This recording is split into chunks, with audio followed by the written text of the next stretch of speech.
welcome to Estate Planning, Introduction to Trusts. In our previous session, Estate Planning the Basics, mention was made about the use of trusts in estate planning. In today's session, I'll focus more on exactly what a trust is and its place in an estate plan. So what exactly is a trust? A trust is an agreement between two parties for the benefit of third parties. Assets are essentially placed under the control of trustees to be administered for the beneficiaries. Let's look at the types of trusts. There are mainly three types of trust, being an ownership trust, a bewind trust, and a curatorship trust.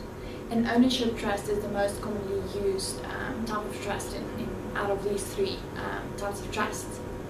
Trust can mainly be formed in one of two ways, being during your lifetime, which is known as a living or an inter vivos trust, or after your death by way of a testamentary or a mortis causa trust.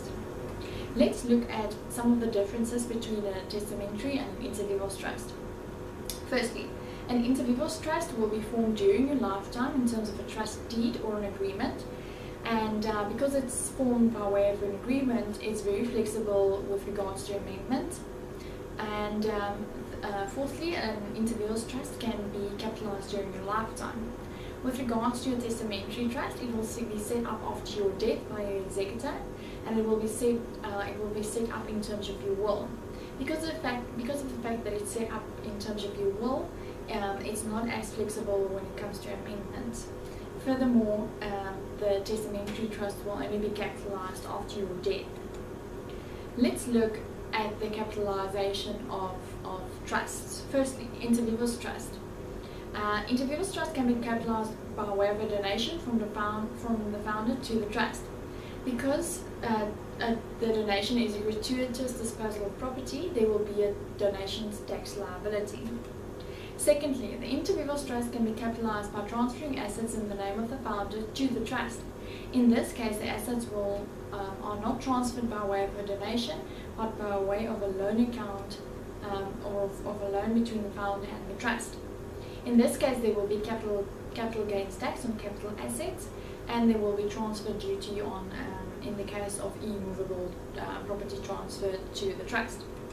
A third way of capitalizing an inter vivos trust is when assets are bought in the name of the trust, and then it's financed by way of a loan between the founder and the trust. In this instance, there will be no donations tax, capital gains tax, or transfer duty. Let's just look at the loan account, because the loan account will be an asset in the name of the founder. The most commonly used way for minimizing the loan account is for the founder to annually donate 100,000 Rand back to the trust. The reason for using the 100,000 is that it is an annual rebate for donations tax purposes. If the founder was married, him and his wife can combined, they can donate 200,000 Rand to the trust. So when should you make use of the trust?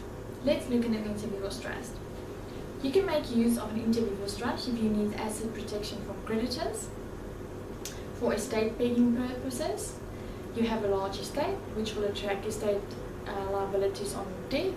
You would like your family to be unaffected by your death. You would like your assets to be administered for public benefit. You would make use of a testamentary trust, on the other hand, if you have minor children or family members that are not able to manage their own affairs. And in this instance, the trustees will benefit or will administer assets for and on behalf of these trustees. And you can also make use of a testamentary trust if you'd like your assets to be administered for public benefit. Let's look at some of the factors to consider when setting up a trust. It's important that a trust should always fit into your estate plan and should not be seen in isolation. It should fit into your will and to other structures that you already have. A trust should not primarily used